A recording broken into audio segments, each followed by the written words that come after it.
This has always been my question. Like the day that y'all were sitting there going, let's be Venn Companies. Mm-hmm. Why? Like, why not Venn Construction? Like, why were you sitting there creating a construction company and you said, let's not call it construction?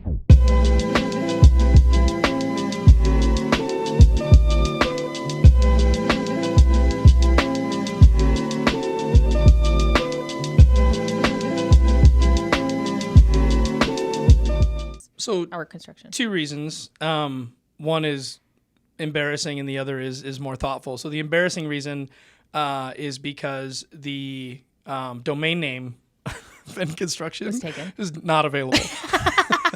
Fair. It's that guy with like the podunk company in Wisconsin that just seriously stole it. Yeah, it is He like does nothing. it is literally some guy in the Midwest somewhere. Doesn't matter. But the very first, so when we were going through the rebrand, we had very limited time when we bought RJM, and so we were really focused on logo, motto, tagline, and we didn't even think about what we were going to name the company. That was like the last thing. We were like, all right, let's do a logo. Well, it's like, well, how do you do a logo without a name? And so we came up with Venn, and it was really just a late night and thinking about like, what are all the things that we like to do and why do we like to do them? And everything kept coming back to collaboration. And so it's always been about collaboration. And I still get a lot of people that ask me like, why Venn? Is it your name? And it's not my name. People call me Nick Venn all the time. Like I get like, oh, this is Nick Venn and like whatever. It's like, well, I guess that kind of makes sense. You were in my phone as Nick Venn for a while. Right.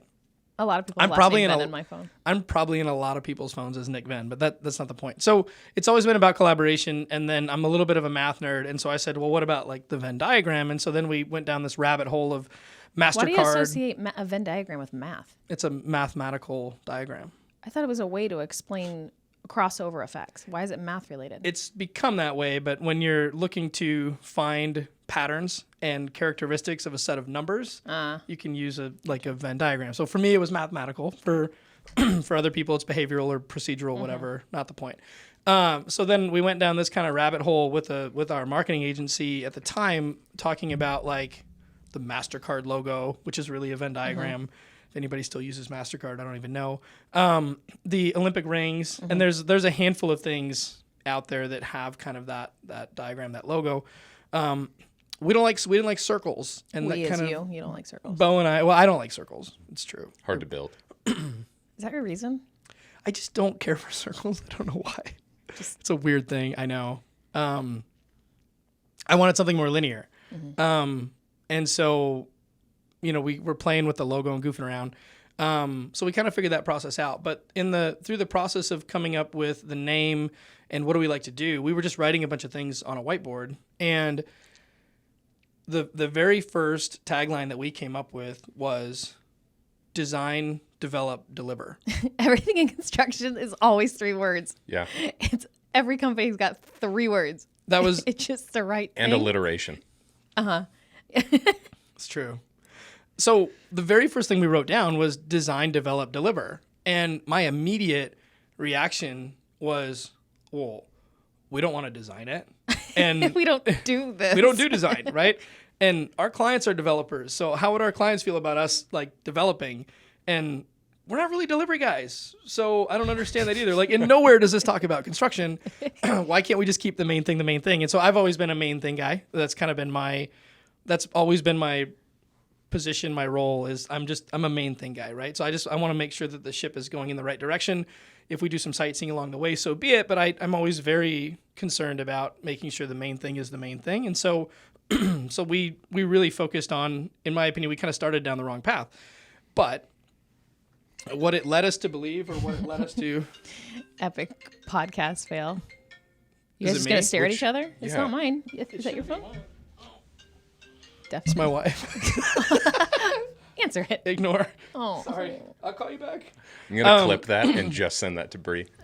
You better not. Anyways, so what we talked about was why did we put all these other things out on the board, and what does that mean? And then we asked each other the question at the very beginning, and the marketing company was really good about asking us the question too. What do you guys do? And we do construction, right? And it's like, it's such a boring answer, but the reality is we were looking at the board and it's like, oh, look at all these things that we actually do. We collaborate, we help with design, we help with financing, and ultimately, like, you know, we help solve problems. And that really is like the really collaborative approach. And that's when we really were like, wow, this is a great name. This is a good idea. Like, and we didn't land on that right away. It took us a while to convince ourselves that it was a good idea.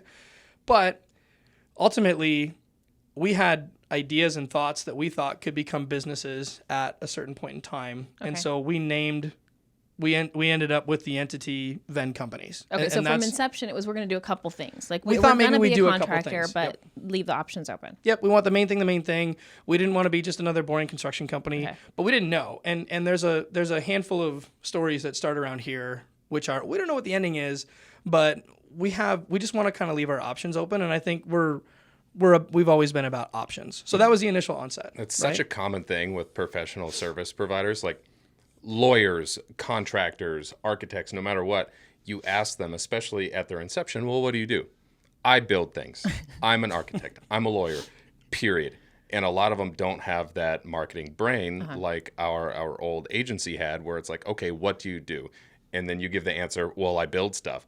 Okay, let's expand on that and let people understand a little bit more of what sets you apart from Bob the Builder over there and Venn Companies. So being able to actually elaborate on that is a huge step in the right direction. Well, it's like when somebody asks you, you know, what's your house worth, right? You don't know the answer, right? Your house is worth what somebody's willing to pay for it. So it's like, what do you do? It's like, well, we do what our clients need us to do. And so I think there was always kind of a... Depends who's asking. It depends on who's asking, right? What do you do? And even as a contractor, our role, I mean, when we went up to NAU and gave the talk on construction contracts, I made a joke that I think every one of our projects has a different contract type, right? Which means that our clients have different needs and we're satisfying them in different ways. So I think that kind of lent itself to maybe there's something else here. The main thing is always the main thing. And I get very like, you know, I'm probably a little bit overcautious with that concept because, you know, I want to make sure that the main thing is always the main thing, but all of these other opportunities I feel like he wants to make sure the main thing is the main thing. Do you feel like that? The main thing? We do. Do we know what the main thing is? Did anybody pick Nick, that up? Can you elaborate? What is the main thing? What's the main thing? Yeah, all right. So we are a general contractor, and we're fucking good at it. Okay, got it. That's the point. Clarified, clipped. Yeah, clip that. So, but through Did he turn time, red? He through turned the... red. Am I a little bit red? Yeah, Probably because I feel bad about dropping an F-bomb on a podcast. Now I'm in trouble twice. Nobody listens anyways. Through this process, we've found different opportunities that we didn't anticipate, right? So, you know, when we started expanding the company and had an opportunity to hire Stephanie, it was very clear that, you know, your background wasn't in construction. Well, I feel like you guys had very clear vision. Every time I talked to you, it felt, and it hasn't really wavered. We had clear vision, but we didn't years. necessarily we couldn't necessarily see the path for where it was going, how it was going to get there. But that, I mean, and you may have been even the first, but we have a history of hiring people that don't have a construction background, right? There's one sitting next to me, and there's probably 5 or 6 walking around here right now. I had the same conversation with the president of a bank recently, and how much success he has found. People had to understand a certain element of finance, but how he's not hiring traditional bankers and how well it's working out for them too. I wasn't at the initial meeting, right? When you and Bo had your first conversation. It went on for 9 months. Right, but the first conversation, I'd be like... First 20 conversations, bro. And you're like, why am I talking to a contractor? Yes. Yeah. I'm like, I don't know what you want from me. This is so weird. Yeah. Now you know how I felt for 2 years. I was persistent. We really wanted to be a good healthcare contractor. I know. And once I met you, I was like, I get it all. I get it all. Yeah. I don't know why that made a difference. It did. Because if you knew Bo, you knew that he was fun, that the ideas were good, they were exciting. You're like, heck yeah, let's get in that jet and go to the moon. That's the greatest idea I ever heard.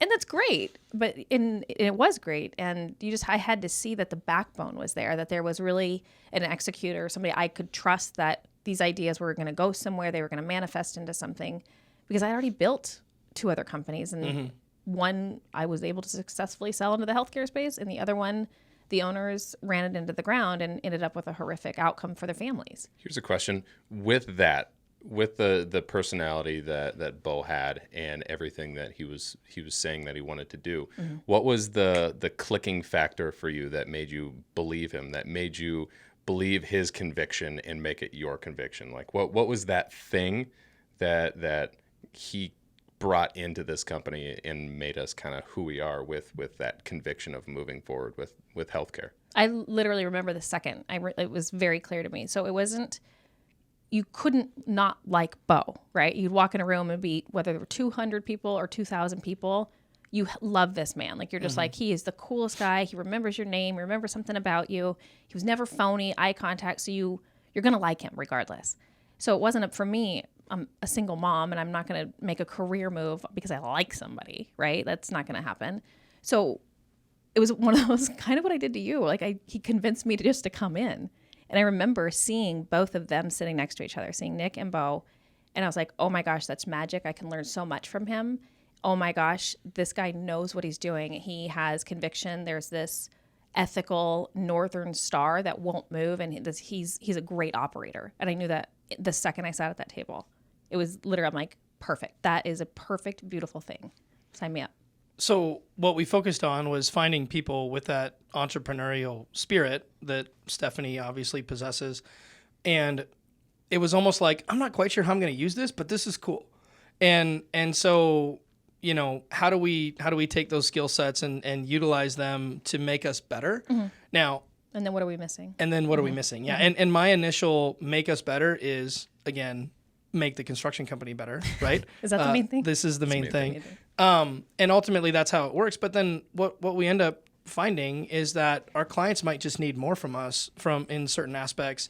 And I really think it took these last few years to truly understand the space that we're in. I think, you know, we knew where we were going, we knew where we wanted to go, and then we arrived. But it's like, I respect the time it took to get there, though. Yeah. It wasn't overnight. It wasn't one job. It was diligence. It was. It wasn't intended to be, though. I mean, it was not intended to be overnight. Would that be cool? Probably.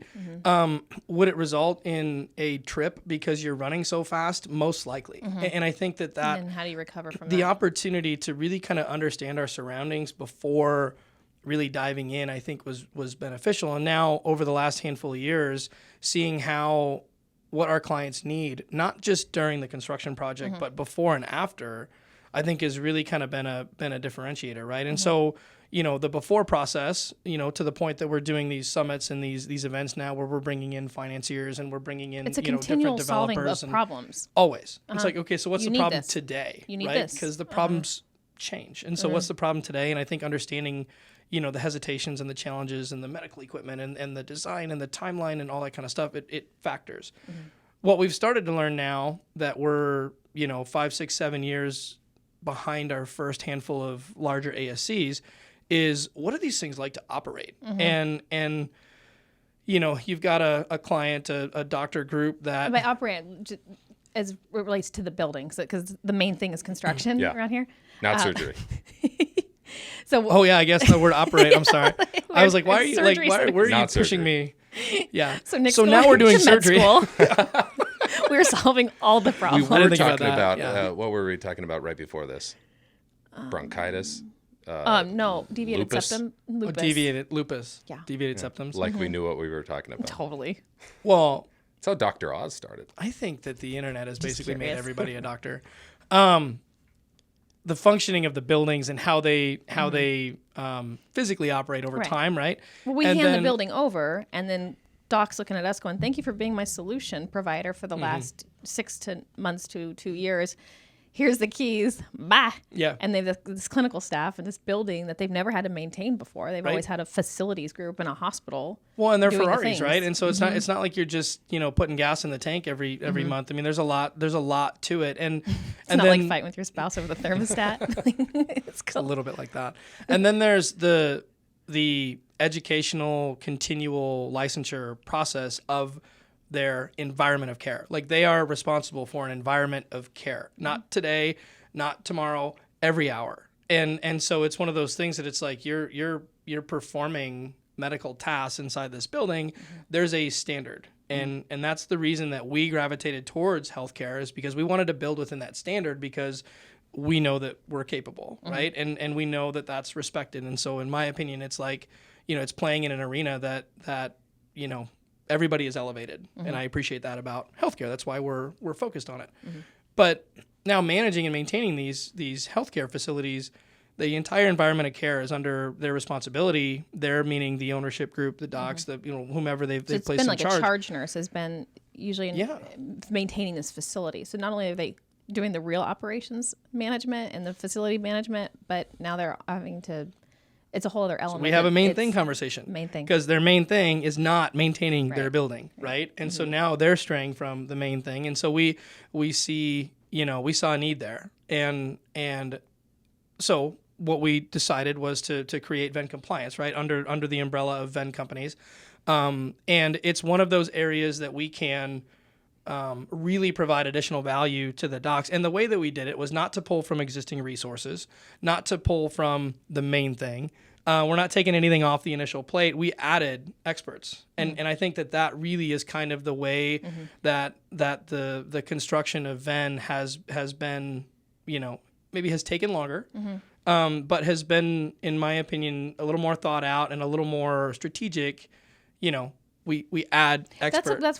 That's well said, because that was the experience, right? So Bo's reaching out to me going, come over. I'm going, I don't do construction. What do I do here? Aren't you doing the job you're asking me to do? Right. Like, it's like he's already here. What am I doing? Yeah. But he knew that he, get the strongest operator he could find. Check.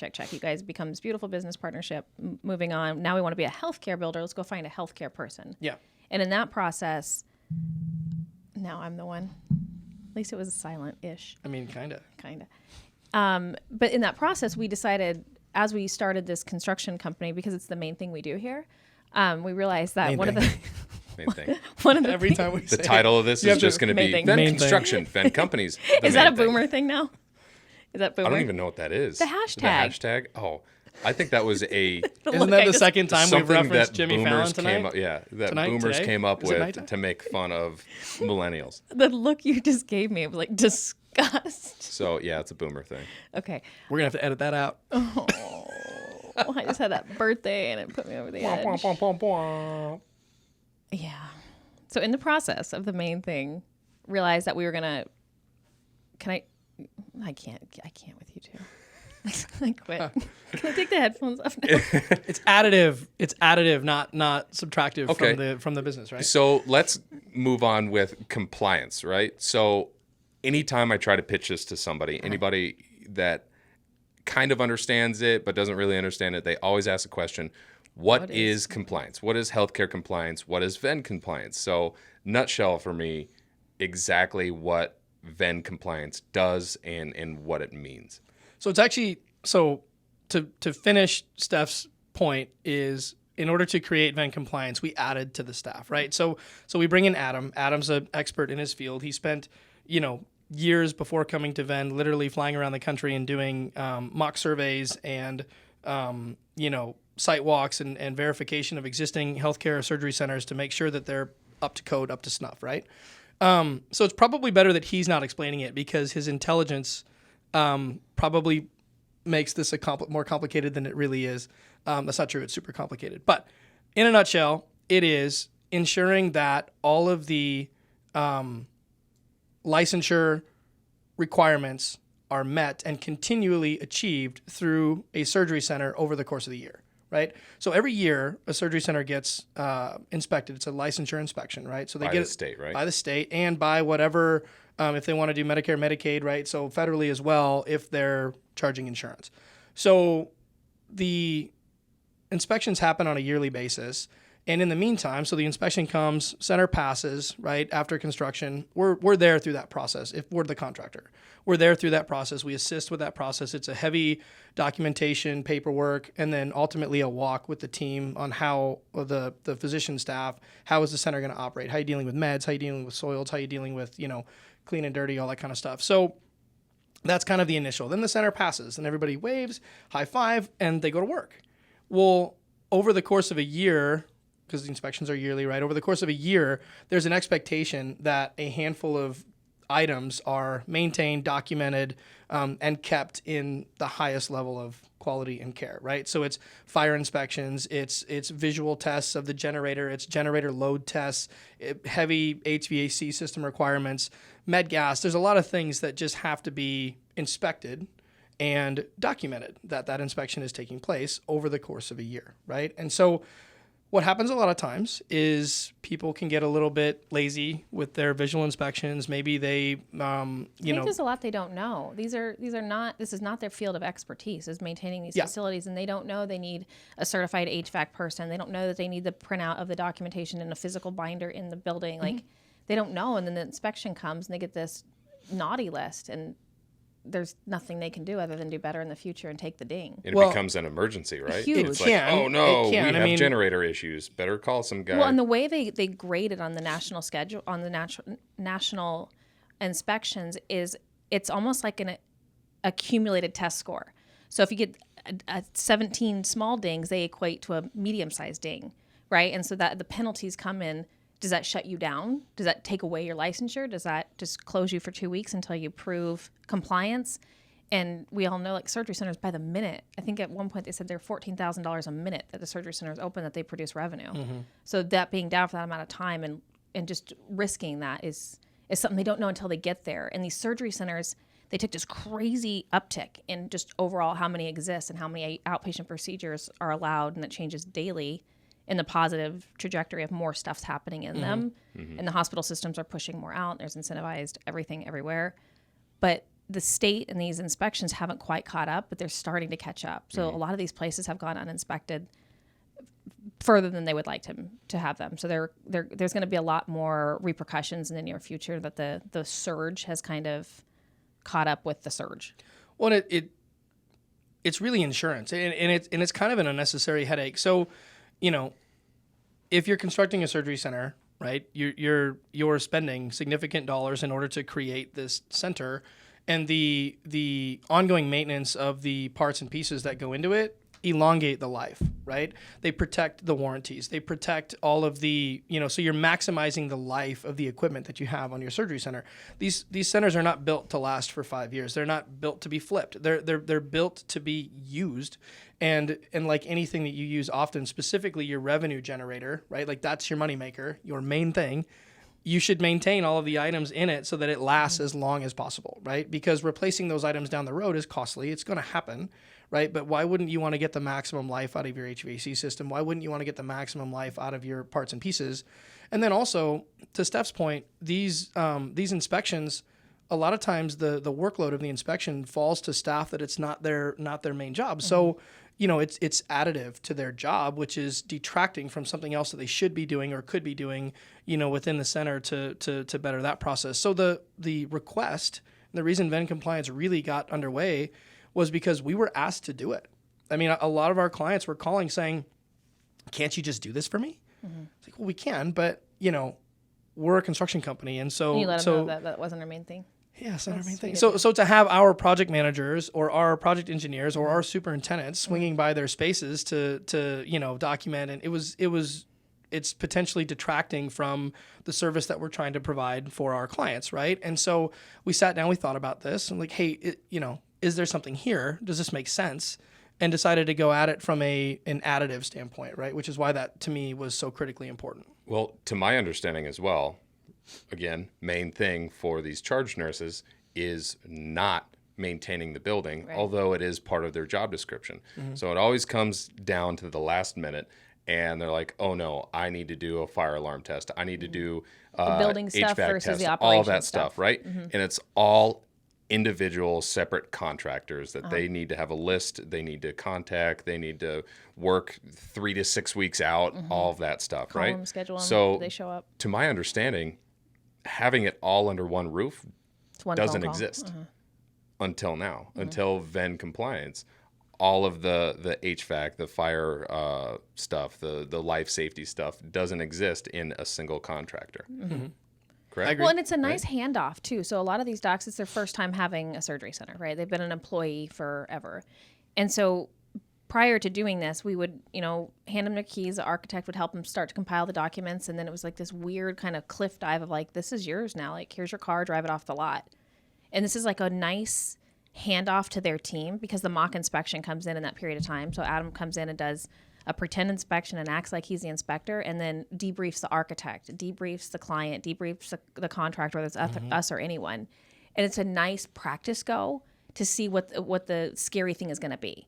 Because if you've ever worked in a hospital, the day that Joint Commission comes in, if you are not critical to that conversation or that day in that hospital, you're not allowed to walk in the building. Yeah, so it's the first time for a lot of people experiencing these inspections as well. And you can get test anxiety. Yeah, I mean, it's a real thing. Yeah, to walk through on those inspections and things like that can be intimidating. It's expensive. It's scary. So it's a nice handoff, too, in addition to that. So these first-time surgery center owners are getting this softer handoff. And then in addition to that, it's like, you're going to have to go figure out all of your payers, all of your processes, all your procedures. This is a chunk of stuff now you don't have to worry about. Like, go build the dream that you wanted to build and let us just take this portion off of it. And it starts from pre-inception, right? Before anything is super scary, you can just carve out this whole scope and not stress it.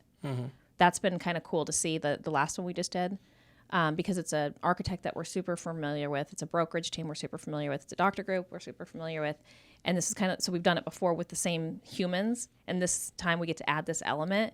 And it's a really cool, different experience altogether. It's kind of cool to see. It's going to take some time to build it the way that we've decided to go about it. But I believe the way that we've decided to go about it is the best for long-term success and ultimate delivery of experience for our clients, because what we're assisting with is a pretty high risk adventure, right? So these surgery centers, if not, if the licensure inspection goes poorly, they could be shut down at that moment. And we talked already about the revenue loss. So there's a lot riding on it. And so there's a lot that has to take place throughout the year to make sure that that's handled properly, not just 3 weeks before, right? Which unfortunately is how a lot of this goes down, and it turns into a fire drill when it doesn't have to be. So I think that's part of it. The other part is very similar to when we sought after staff.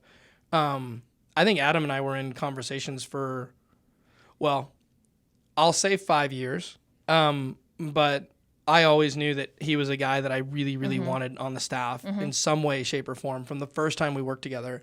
Who's our client? Yeah. I was like, how can we get this guy on the staff? Right. Couldn't figure it out. Stayed in contact. We've probably done like 3 projects over the course of 5 or 6 years, right? So it's not like we're working together every day. And compliance has been his life, right? That's all he's done is healthcare compliance. And construction management. So he was he was managing the construction for doctor groups and then staying with them through the process. So this really is his, has been his thing. And over the last 6-7 months, it really kind of amplified because, so the other selfish thing is I want this guy on the staff. I think he makes us better.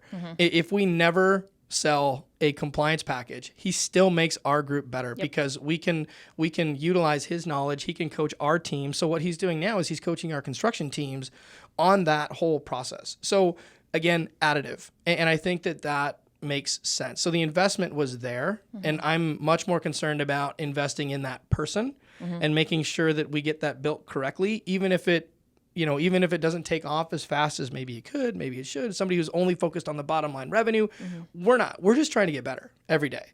And I think that he makes us better. And so it's a win at that moment already. And then, but I think because of that, maybe it's going to come out a little slow. There's going to be an education process for people. There's going to be, do I need this? If this didn't exist before, why is it necessary now? We couldn't find a competitor. That's such an old way to think about it, though. That is like the old crusty, well, if it's not broke, then we don't fix it, right? That's such but that's what you're selling against, and that's real life, right? I mean, that's how it works, right? Construction companies don't need marketing. And I think that, that old way of of dealing with things, but when they have it, is just kind of what we're always selling against, right? So, yeah, I gave you a segue there. Yeah, well, I mean, it's true. The majority of contractors out there don't do any marketing. Right. The most they do is they'll have somebody that's also working on contracts and stuff doing their RFPs. No, they say they have somebody on staff that's marketing, and you ask what they do, and it's like, oh, they write RFPs. Yeah. Like, or that's not or what it's not an marketing is. actual marketing person. No. It's like an executive assistant. It is an office manager, something like that, where their main thing isn't their main thing, right? Where marketing is not their main thing. Their main thing is, okay, well, maybe they're managing HR, and then they're doing contracts, and then they're doing RFPs, and then every once in a while they need to order something for like a job site, right? So like they're stretched so thin that they can't actually expand into expanding the business and doing well in marketing. So maybe they can fit in social media or something like that, but anything outside of that is just like way too much work on their plate. So having an actual marketing person that knows what they're doing, maybe even taking somebody out of not construction where they don't have that construction mindset and bringing them into a brand new environment where content is everywhere. You're constructing cool stuff. There's cool visual content. And because we're a service, really the only way that you can push your name out there is consistent branding and consistent content, right? So content marketing for B2B is king, as well as events and getting out there and knowing people and meeting people and everything in between, right? Super interpersonal. The reason I stalked you for 2 years was when I again came into this industry not knowing the industry at all. Odd word choice. I did. It's the truth, and I'm very proud of my acquisition. Got it. Was that I'm like, okay, wait a minute, let me get this straight. So if you're a construction company, the way you get business is you wine and dine influencers, and the best case scenario is, let's call it the architecture community or the finance community or whatever it is that your target market is. And the best case scenario is you get to be one of 3 contractors that they suggest when they want to suggest you. And I'm like, so you can't deploy your own strategy. Your strategy can only be the people that you actually ask. Maybe they have a specialty in healthcare or whatever. And then you just hope that you're one of 3. I'm going, these are a really unfavorable set of odds. How do we leapfrog that? We can maintain those relationships, nurture those relationships, but what if we could bring the opportunity to them? What if we could get out in front of it, get directly to that decision maker, that investor, that doctor, that medical group, whatever? What if we could get to them and bring the opportunity to all our friends? And I was like, how do we do that? And in my mind, I was like, you market. You have to get to that audience. So how do we get there? And we were pulling it off before. Like we had a presence online. We were pulling it off. We had a website. We had all the things that every other person had. But when I ran into Matt again at a handful of car shows, I think. It was car shows. Shows.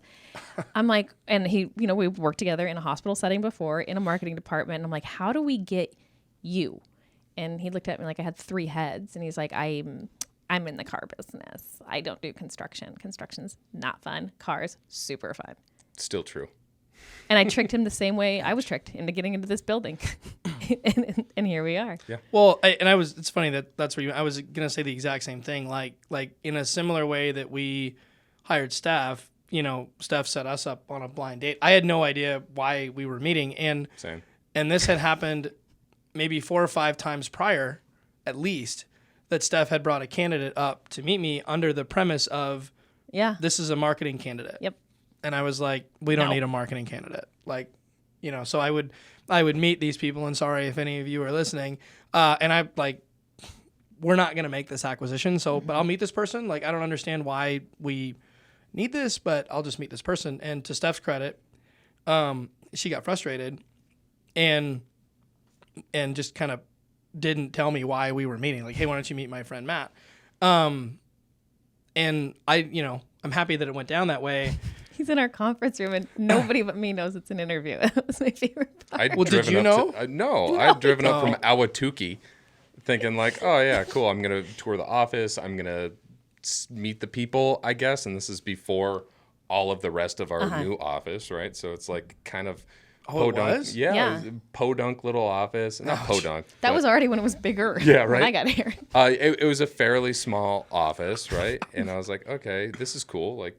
Ice den, and there's hockey behind me and all that stuff. I don't know why I'm here. Yeah, but I didn't know what to expect until something clicked with me, and it must have been just me being tired of driving to Ahwatukee every single day. I'm going to ask you that same question. What was your moment? Why? What was that deciding moment for you? Was it before or after you decided to work here? Yeah. Have you had that moment yet? I don't know. For me, it was a weird one, right? And I think it was probably the typical millennial answer of, Wait, are you a millennial? yeah, Very much so, like smack dab in it. I'm actually towards the tail end. I'm almost Gen Z. Really? That's what I would have guessed.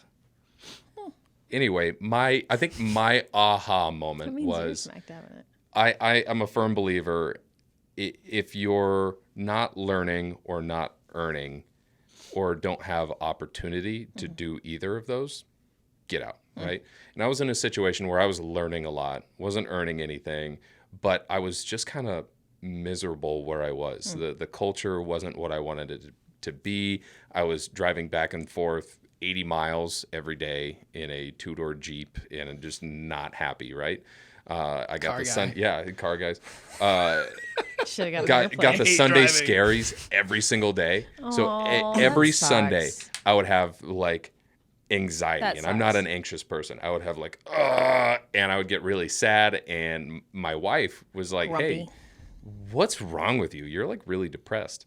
And so this is around the time that we started seeing each other at car shows, and I came in, I had lunch with you, came in, met Nick, and it was one of those weird aha moments where I was like, huh, okay. I texted Steph. I was like, all right, let's talk about this a little bit more. Like, what am I doing? And I saw this as a cool opportunity, as an open-ended kind of learning experience, right? And so wasn't necessarily worried about the money or anything like that, but I wanted to be able to do more. I wanted to be able to kind of go about what I wanted to do and not have much red tape. And that was kind of what Stephanie gave me. It was like, hey, you're going to come in here and you're just going to do what Just you go. think is best, right? I talked about a podcast in our interview, and you were like, I want to do a podcast. And look at you, now you're doing podcast number 15. So, I think I told him that. I'm like, just start buying stuff. I'll explain it to Nick later. Just start buying stuff. Yeah. It's fine. and then Nick gave me a credit card. Actually, Caleb gave me a credit card that Does doesn't Nick have a know? limit. He learned about this like a month ago. I did find out about this. And I was like, what is this? So I'm actively being laundered from. but marketing though, yeah, It's all showing up in this building. It's under this guise of marketing that Yeah. nobody knows what it is. Yeah, I got like Voodoo. I got a fleet of Broncos coming here. I ordered 6 of them. Car guy. Do you remember your first day of work? I don't. I'm not saying that negatively. I don't remember your first day. But most people walk in the door on their first day and they're a superintendent, so they're gonna go to the job site. They're a project engineer, so they're gonna hang out with their PM and learn the game. They're an accountant, so they're gonna count. Like everybody has kind of an I understanding. brought all like, my fingers. One construction site. So did you walk in and you're just like, why am I here? Yeah. Yeah. There was so. That's less, how I felt less too. the first day. Why is the he first here? day. There was a little bit of like, what the have I fuck am done? I gonna do? But it was the first week, the end of the first week, I mentioned that I knew a little bit of the Adobe suite. I knew how to work InDesign. I knew how to work all of that stuff. Little bit of a lie because I knew Photoshop. I didn't necessarily know InDesign, but a lot of it was the same, right? So end of the first week, it might have been the second week, Nick is over my Where shoulder. did you sit? I sat across from Caleb at the very end of like the. Yep. Okay. Got it. Yep. So you put me in the corner. I did. Put baby in the corner. You put me in the corner, which is fine yeah. because I'd rather be in the corner than the front desk. I think that I was in that corner before. Really? And I didn't have the window because Mark had the window. Right. I wanted him in the front desk. You did, and I was like, no. Really glad I wasn't on the front desk. But the end of the first He would have week. talked to everybody that came in and never That's stopped. the point. Yeah, Ever. I would have never shut up. Ever. You would have got nothing done. I would have made a lot more friends though. in my I first remember year. that RFP that you're talking about. Yeah, you were massaging my shoulders, leaning over, Shocked going, face zero. "It's gonna be okay." Yeah, you This got is me this, or you're Nick doing doing good. this? No, This is so Yeah, I was like, I don't think it was me. we were putting together a bid that had a hard deadline. Oh, And- I do remember that. and- It's like 4:45, and I'm trying to. It save took us this. forever to get the final number put together, and it had a hard 5 o'clock deadline. And He was we had to sweating. get it input into the RFP, which is all in, at the time was all in InDesign and locked down for anybody that doesn't know how to use it. And so so estimating gets the number completed, and then You have 33 seconds to put literally this together. it was like, and I think it was 30 minutes. so four and 7/8 days of the week, he's just sitting there trying to figure out what he's going to put on TikTok. And the last eighth of a day of the week, he's like, whoa, there's a lot of pressure all of a sudden. It's like everybody's sliding down the fire pole and like we're getting in the truck and Matt's got to like hammer this RFP out in like 10 minutes. I remember that. I do remember that was my first week. I remember the next one, him like trying to like passive aggressively like ask for more time. He's like, so, I mean, could you like maybe send any of the things over ahead of time? Like maybe like 10 extra minutes would be awesome. We haven't improved too much, but we've definitely gotten to the point where I have like a spare hour. We get stressed now because you're not stressed. You always get it done. But now I'm like, how come Matt's just like, I don't know, refilling his coffee cup? Like, but to that point, and so what happened was you got comfortable. I think that's the difference because confident. What we tried to do, comfortable and confident, but what we tried to do, and we're all guilty, is we tried to put him in the quintessential construction marketing guy box, right? What was he doing? He was putting our RFPs together. Like that's what he was doing. Yeah, the software piece of it. Well, yeah, but also that... I think that's where you got to start, though. But I viewed that as his task. Why do you think that? So, I still know nothing about construction, right? I know how I know how the business operates. I don't know how the construction operates. And I get it. It's just project management and telling people... Robert doesn't want you to know. He's like, Matt, just take your pictures and go. What to do, when to do it, right? In what order. Marketing's very similar. What to do, when to do it, and then what order and where at, right? So make sure it's going to the correct job site. So me coming in as a marketing expert, not knowing anything about construction, I think putting myself in the position of typical marketing BD person, right? And being able to sit there and go, there's more we could do here.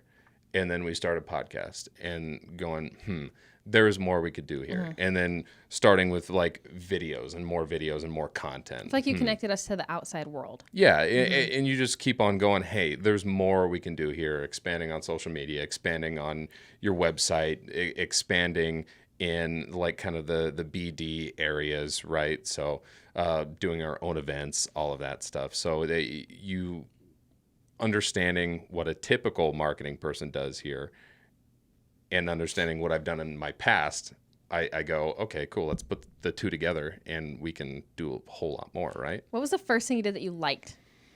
Like you're like, okay, I can put this in this Adobe software, but like, do you remember like one of the first things you're like actually excited about? The first project that I really enjoyed was the podcast. Really? Yeah, putting the podcast together, which I think happened a little bit later. I think it was maybe the first 6 to 8 months we started like putting stuff together. And that just felt very routine to you, and then the podcast was like the new thing? Yeah, because I had to learn as well. I didn't know what I was doing with the podcast. So like I why'd you roll your eyes when you said that? Me? Yeah, you love to learn. You do. I do, yeah. You love cracking a code, figuring it out, Googling it, understanding it. Googling it is learning. It is. 2022. It's learning. 100%. Now it's AI. TikTok is learning. Now you have AI, right? So I've actually had AI write stuff for me that I've used on RFPs and stuff. Do you even know fantastic. what he means by AI Yeah. in the space? No, I don't. it freaked me out. I played with it the other day. What does it do? And he literally can like bark into the computer and go, tell me a story about a tall man and a small dog. And it will tell a story about a tall man and a small dog. And what do you do with that written, from a too. marketing perspective? Like, how do you... Basically makes Anything. him He doesn't have to write copy non-essential. anymore. Yeah. Anything. Non-essential. So thank you. Non-essential. Does it write copy for you? Is that what it is doing? It writes really well. So like I could write something. Don't ever and tell my son this. He will never finish another assignment. I don't know how. I mean, yeah. If This this is gets into the schools, we could have we're screwed. our own podcast about this because this will get into, I think in the next year or so. I think we're on the precipice of something kind of crazy. So teachers are going to need to change how they do writing. Oh, because good, because the education not, system pivots so it's well. not plagiarism. Like it's original and organic. And you just tell it what you want it to accomplish. You literally say, tell me a story about a tall man and a small dog. Code, a synopsis of a movie. I made it write out an entire meal plan for losing 10 pounds in 4 weeks, just for fun, just to see what it could do. And I'm canceling the rest of my afternoon and playing with this thing. It wrote out like an entire meal plan. So it's fascinating, and this is what really excites me moving forward how we can utilize this to help us grow and help. Efficiency, though. You're talking about efficiency, right? So It now makes it more efficient. Yeah. it's just efficiency. But back on point, why would a construction company ever contemplate utilizing its marketing services, its marketing creativity, and selling it? I want to tell you what I wanted out of it, because I was the customer, right? I wanted to be Matt's customer. I'm like, this is what I need you to do. I need you to get me to this space without me being reliant on these other companies and other referrals and recommendations. And what helped me the most was, I said to him, I want our industry, our local industry, just to know who Venn is before I walk in the room. I would love to be able to come in and have that conversation be, this is what I want to do with you, versus, hi, my name is Venn. What do you guys do again? And I was just like, cover fire for me. Just let them all know, because I can't be at every event. I'd be like really overweight and really drunk if I did. And I'm like, just let the world know who we are and what we do. And then when we need to have the conversations, I can go more sniper approach, because he's covered us from a brand building perspective. And he just painted the town blue to help me to be able to have more effective communications and conversations and opportunities way sooner. Like cut that timeline way down. So Okay. I think there's a few things that companies can take into consideration when they're either going to hire their own marketing person, they're going to hire a marketing firm, whatever. Specifically in Arizona. So one thing that we've learned in Arizona is it is the biggest small town ever, right? So everybody knows everybody. And typically you've been able to get away with the traditional media approach of just like going to lunches and coffees and all that stuff, and kind of just understanding what's going on in the valley in that way. But something that you've taught me is how much money is coming from the outside now. So how many people are coming into Arizona, your Lucids, your Teslas, your Big your money that's not major homegrown. money that is coming from a lot of Midwest money, some California money, some Texas money, all of that stuff is coming here, right? So what are those people going to do if they don't have any direct references in Arizona, or direct references that they trust in Arizona that know what they're talking about? They're going to go to good old Google and they're going to do Who are they? What do healthcare they do? contractors in Arizona. That's how we met Adam.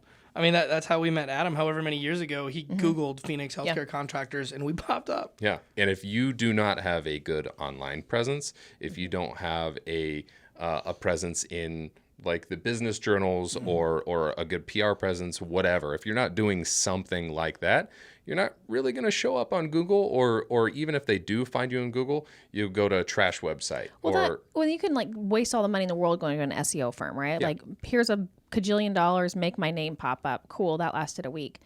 That the organic stuff that you've created, it not only put us there, but it let us tell a different story that's not just here, get to our website and then good luck navigating it.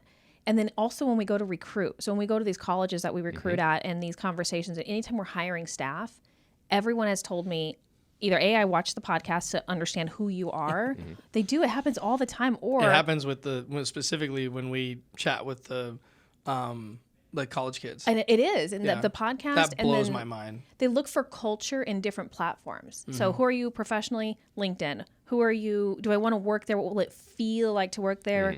Probably more of an Instagram, TikTok, or one of those like more feely, We have less. TikTok? Do we have We TikTok? got a I think we have TikTok. So, I don't use I think it. my son told me. We don't have a Twitter though. Why? I'm just going to take screenshots of all the scares me. messages I get from people here. And Well, I put made it a in- joke yesterday that we could Twitter. start. Yeah, that was the joke I made yesterday. Oh, the speech board or the sayings board? Just like random text messages that happen from coworkers within the office it should be like the Venn text of the day. Oh no. Oh no. We would get canceled so fast. Really? Every platform shut down. So I'm tracking with everything that you're saying, but I feel like I'm still convincing you sometimes. you are. Here's the Really? biggest thing that I want to convince people, and maybe it's you. Apparently, I'm convincing my two bosses that I need. I'm sold. Our Okay. I sold. I'm I was convincing sold from day 50% of the people that employ me that I'm still relevant. not I'm trying to. maybe a little. You can have all the AI in the world. You're not going to know what to do with He it. just told me that somebody will write stuff for me. Right, Okay. and then what are you going to do with it? You have I this don't know. copy, What you are have you these gonna pictures, ask where are it? you going to put it? What are Lick you it going to do and with it? stick it, baby. Like, Stick it. He's going to put it in an envelope and mail it to all his friends. Exactly. So I want people to see having either an independent marketing person or a contractor not as an expense, but as an investment into your future, right? That's the reason why we started doing everything we do with NAU. While maybe it'll pay out here in the next year or so, I think we already got one really good guy from it. The more we do it, the more it doesn't even matter who we hire. We're going up there, we're getting in front of these students that are very talented project managers, project engineers. Maybe they're going to own a trade here in the future. 10 years from now, they're going to be like, oh yeah, I remember Venn from 2015. It's still about building your network, which is an old school way of doing it, but is still, I mean, the handshake is still number one. But for a firm that intends to stay what I'll call mid-size, we don't intend to be a $200 billion a year company. That's not our intent. Correct. So to stay relevant and to control your message, and not just because you're the dude, takes constant work. You can't just sit back and go, we're 200 billion. You see us everywhere. You have your whole childhood. So bing bong, right? And like it gives you you have to work the at ability to it gives you the ability to look at work and turn down a $10 million project because it just doesn't fit. Right? It's like, oh, we have the work, right? We're at capacity with work. We can either JV it. We don't have to take it on. We'll give you references, whatever. So if you get to the point where you're done growing or whatever, you can pass on work, but people still want to work with you, right? They're like, oh, you can't do this job. Well, I got a $50 million job for you. You want to do that? Okay, cool. Because you've already gotten that. You've gotten people that said, hey, I didn't send you this deal because I thought that it was too small for you. It was like a $5 million project or something like that. Yeah. So it happened this week.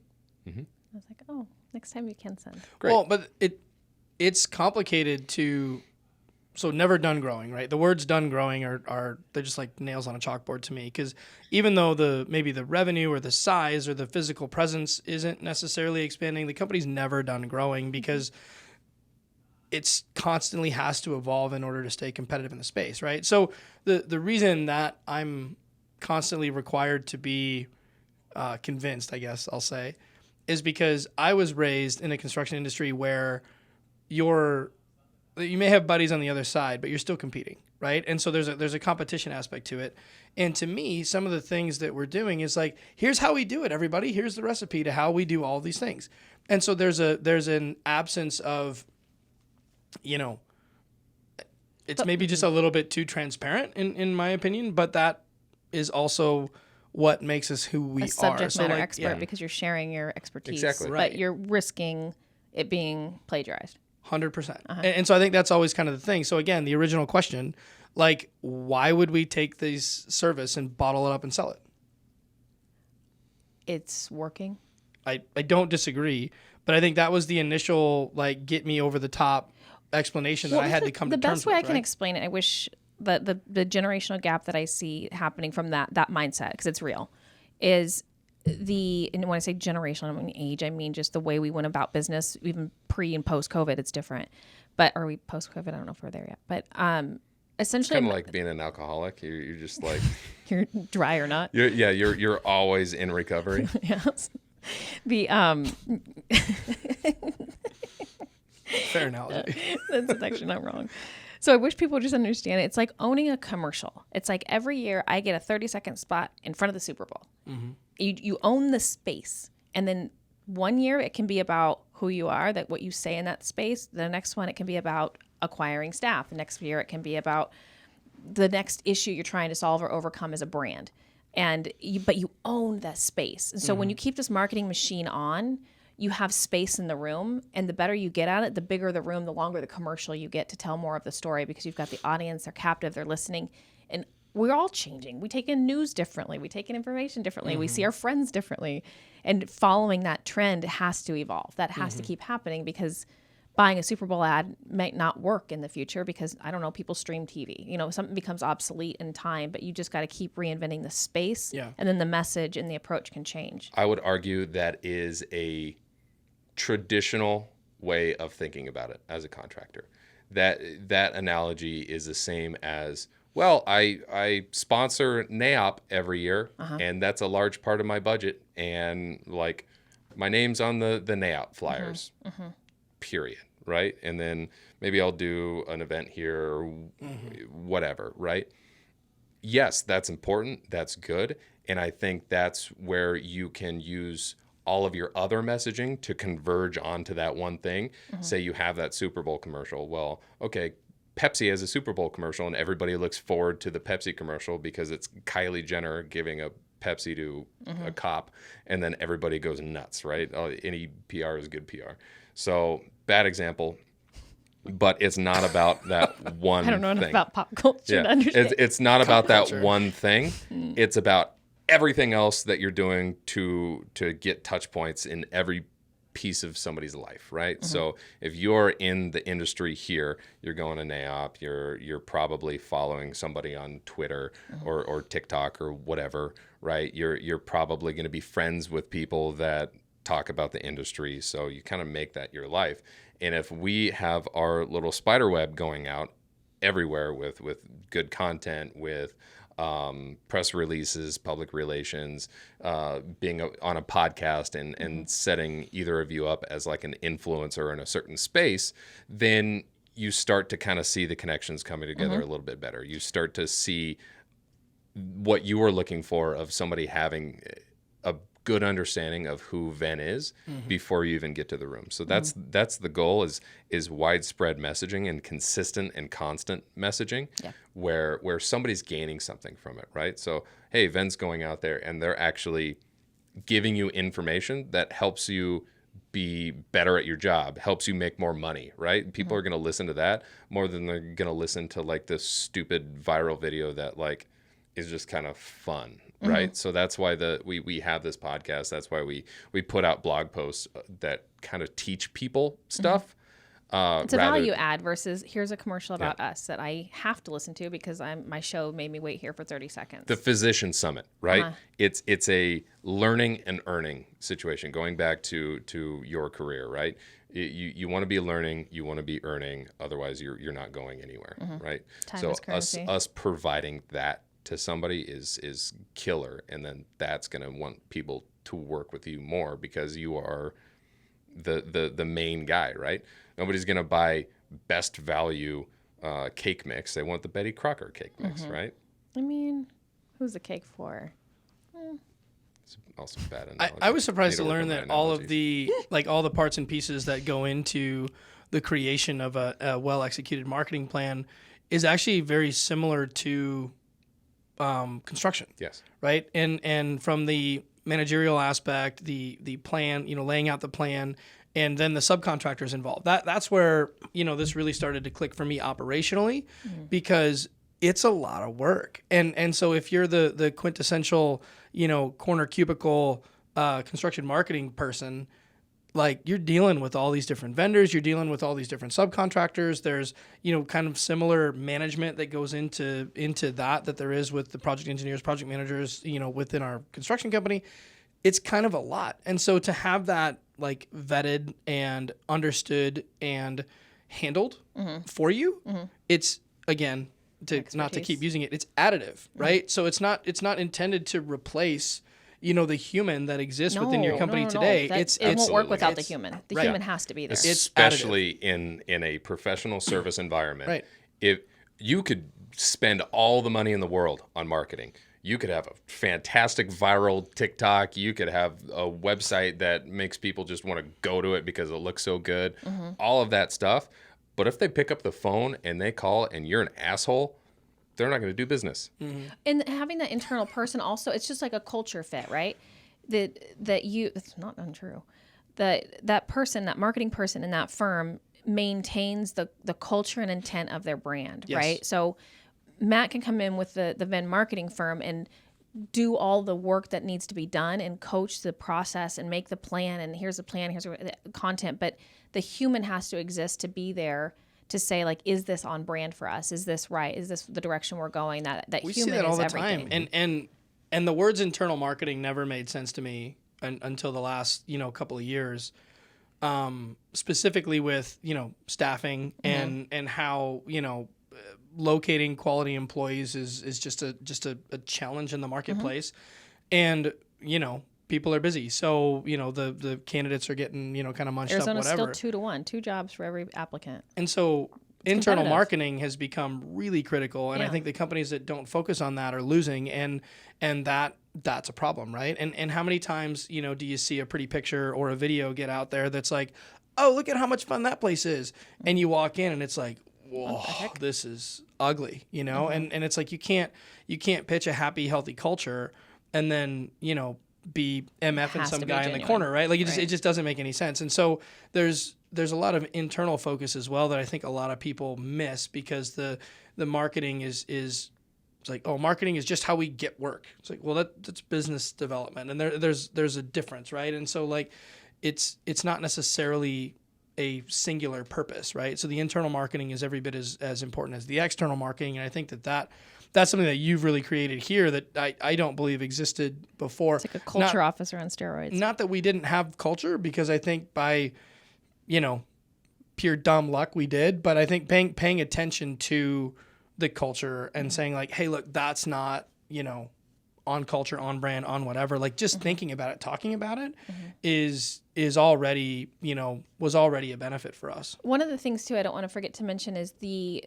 added benefit of going back to your small town comment, right? And everybody it can get real small and everyone's really busy and you can't be at every event and you can't, carry your flag everywhere you go.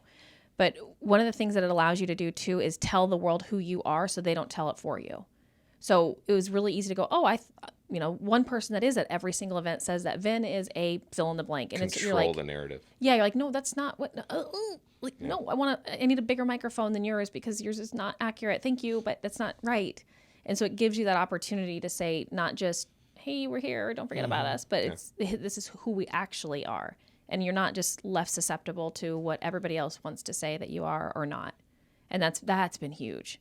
That difference in people just know us and actually have accurate information when I walk in. That piece of it was big for me and very helpful. And more or less, you can do it for free. And I say this in a way where you need a person to do it for you, whether that's an agency or an in-house person. If you have that person, most everything is free. Social media is free. Most cell phones have a good enough camera that you can go around and capture the content that you want. Sitting down and spending the time to write a blog article or interview somebody or whatever and distribute that. SEO is free, aside from what you need to pay to actually have a presence on the web. So you don't need to spend a lot to do it well, right? Spending some helps. It helps you reach more audiences. It helps you sponsor an event here and there and use that to capture content that works with your marketing plan and your marketing strategy, which then feeds into your overall business goals, right?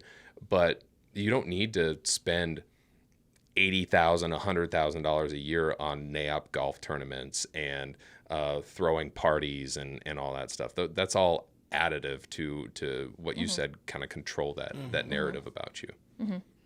But you're flipping the model on its head. Usually it's here's my budget. Where do I spend the big buckets first? Here, and then what's left over is what you get to do with. And so we flipped that model on its head. And we said we want to invest here first and control more. And then if there's extra things to support other things, let's do other things.